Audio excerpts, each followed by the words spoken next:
What is your opinion about suicide? Suicide is a strong one because I've tried. Suicide is really, really pissed off that one. As pissed off as you can be.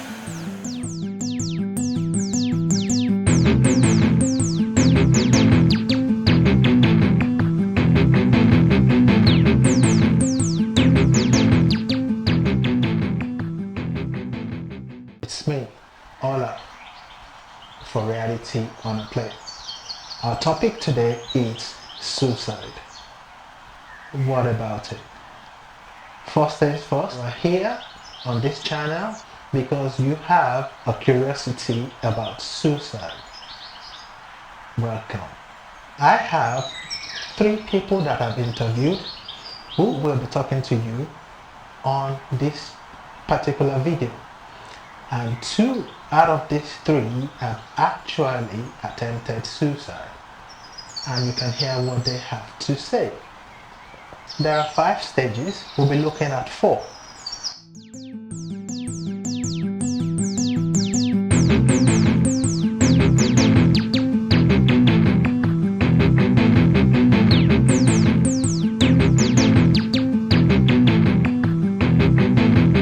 Suicide is a strong one because I've tried. You tried? I've tried in the past. Okay, why? It was when the relationship broke down and then I went through my own fault, not seeing my children. So I was drinking too much. I was taking drugs and things like that. How long did it take you to get to that point? Did you try to solve that problem? Not long, to be honest with you. It took me because I was living on my own, so I had a lot of thinking time. And then I was overthinking. Things, and then I just kind of got too much. From what I understand of suicide, the kind of thinking process that's going on is that people are just wanting whatever situation it is to end, and you're not really thinking beyond your current circumstances. And so but everyone's experience is probably going to be completely unique in terms of what's led them to that point. So it's probably difficult. You wouldn't be able to sort of generalize and say it is this one thing that that's the state of mind. But I guess that sense of isolation and loneliness, and perhaps for some people a cry of help. From what I understand, there's like a spectrum of reactions, and the severity from maybe having suicidal thoughts, which many people have, and it's quite normal and natural, to then actually choosing and planning.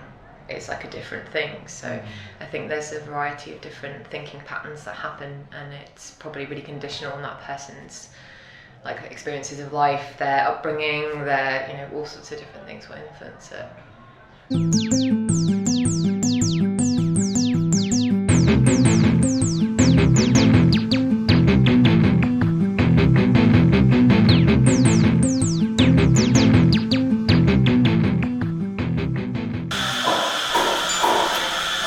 I've got some scars that are going, sadly, and they're going on my arm from me, when I tried to commit suicide.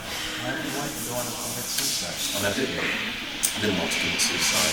I was with somebody at the time who was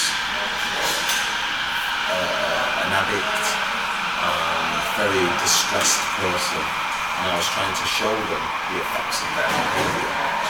So I thought, if I do the same thing as them, it will show them how bad they're being. So I hospitalised myself. Didn't show them at all. Of course not. How could That's a big experiment. Yeah, it was a big experiment. It was a very interesting experiment.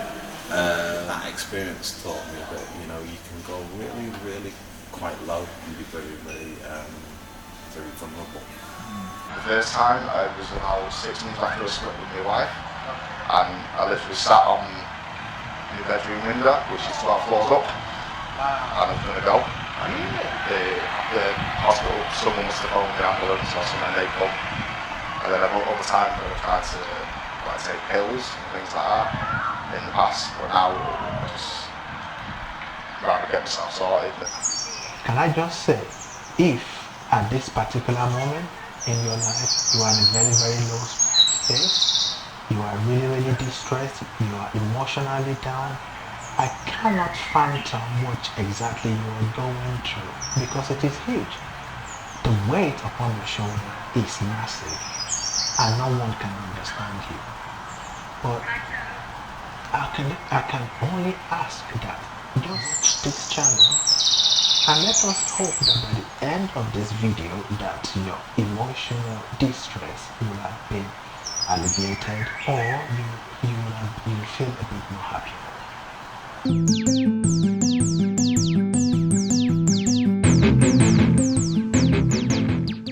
So what can be done to help someone thinking of suicide? I think firstly it's talking to people, so confiding in someone that they trust, someone that they know who cares about them, and that they can open up, and recognizing that even though those may be like dark thoughts or violent thoughts or frightening ones, that it's okay to share them and it's okay to feel those things, and to not keep them to yourself, because if you're keeping those things to yourself, then you may start to add on layers like guilt and shame on top of them. So it's probably important in the first instance to just reach out and tell someone. And there's so many amazing like charities and organisations out there as well.